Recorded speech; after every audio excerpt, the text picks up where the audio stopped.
मेघालय और असम के बॉर्डर के बीच एक सुनसान जंगल में रात ने अपनी काली घनी चादर ओढ़ ली थी। चारों तरफ अंधेरा ही अंधेरा था।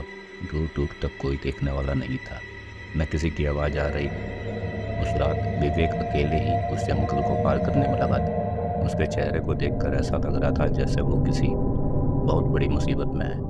इस जंगल के बारे में जाना जाता था कि अगर कोई भी इंसान सूरज ढलने के बाद यहाँ आता है तो उसे एक शैतान अपने वश में कर लेता है। वो फिर ऐसे जंगल में हमेशा हमेशा के लिए कैद हो जाता है। विवेक को ये बात पता थी, लेकिन वो फिर भी रुक नहीं रहा था, बस आगे बढ़े जा रहा था। जंगल के आखिरी छोर पर एक नदी बह रही थी और उस नदी को पार करते ही आसाम सीमा शुरू हो जाती थी। उस नदी के ठीक बगल में एक लकड़ी से बनी पुरानी हवेली थी। हवेली के आगे एक बोर्ड लगा था जिस पर लिखा था वसीकरण बाबा। गांव के लोगों का मानना था कि उस हवेली में कुछ अजीब है। वहाँ ऐसी शैतानी ताकतें हैं जो हवेली में रहने वाले वसीकरण बाबा के मंत्रों की ताकत से इस दुनिया में आ गई है।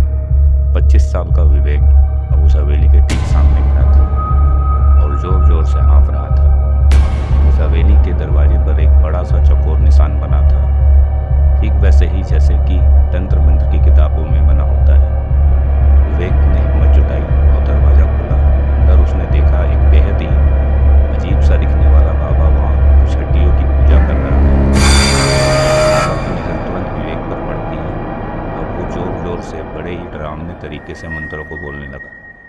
विवेक बाबा को देखकर घबरा गया था, लेकिन वो जिस मकसद से बाबा के पास आया था उसे पूरा किए बगैर वो कहीं नहीं जा सकता था।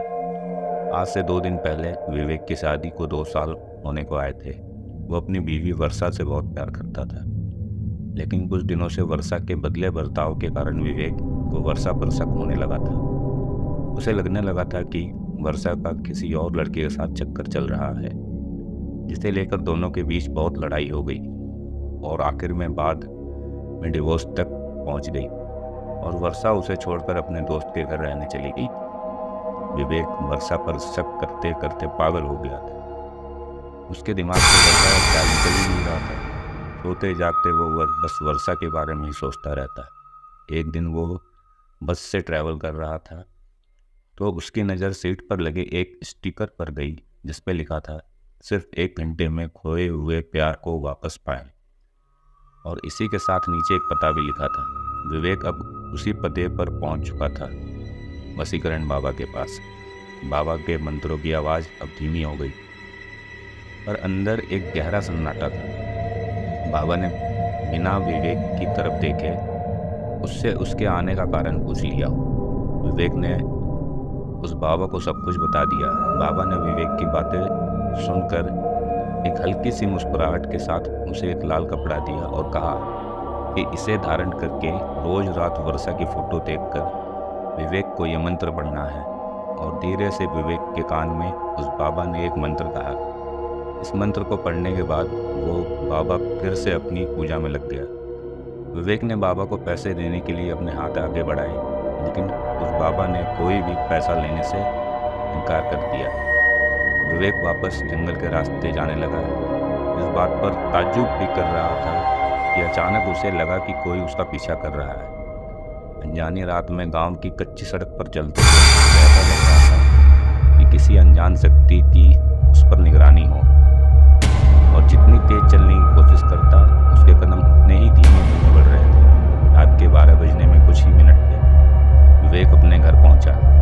उसने पर्स से वर्षा की तस्वीर निकाली, बाबा का दिया हुआ लाल कपड़ा पहना और बाबा का दिया हुआ मंत्र उच्चारण करने लगा। तभी अचानक उसे ऐसा लगा कि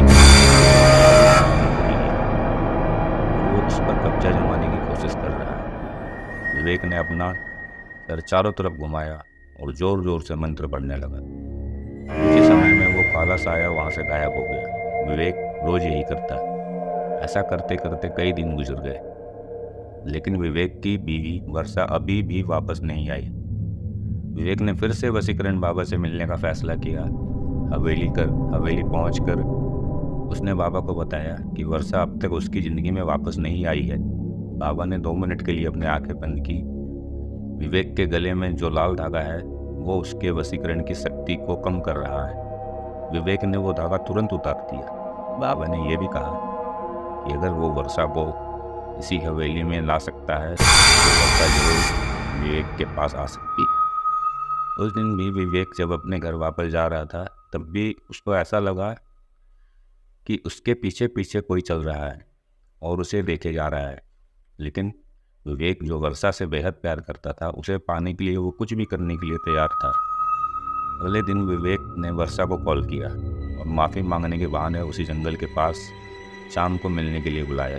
वर्षा ने कुछ पल सोचा और फिर मान गई। दोनों आज बहुत दिनों बाद मिल रहे थे। बात करते करते विवेक वर्षा को हवेली के पास ले गया। जैसे ही वर्षा हवेली के पास पहुंची, उसे एक अजीब सी घुटन महसूस होने लगी थी।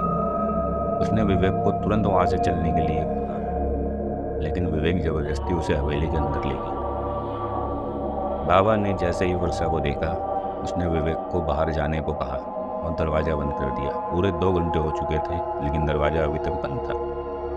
विवेक को बहुत ज़्यादा घबराहट होने लगी थी। कुछ देर बाद दरवाज़ा अपने आप खुला, लेकिन विवेक जैसे ही दरवाजे के उस पार देखा तो वो देखकर विवेक के रोंगटे खड़े हो गए। अंदर वर्षा बेहोश पड़ी थी और उसके शरीर के चारों तरफ मोमबत्तियाँ जल रही थी। वो बाबा वर्षा के शरीर पर तरह तरह के निशान बना रहा था, लेकिन रोंगटे खड़े कर देने वाली बात ये थी, वर्षा के पास एक बहुत ही भयानक सा काला साया मंडरा रहा था। बाबा ने विवेक को कहा कि अब वर्षा वही करेगी जो विवेक उसे बोलेगा, लेकिन इसके बदले में उसे इस काले साये की सारी ख्वाहिशें पूरी करनी है। विवेक को कुछ समझ नहीं आ रहा था।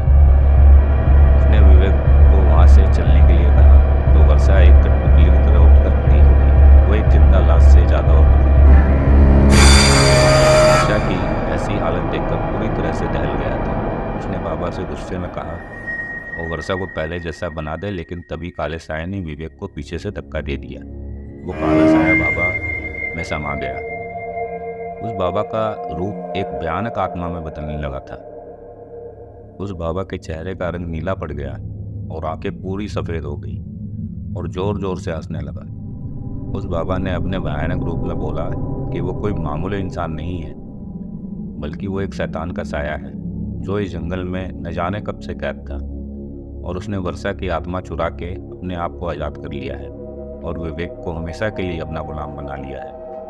ये सब सुनकर विवेक वहाँ से फ़ौरन भागा, पर वो उस जंगल से निकल ही नहीं पा रहा था।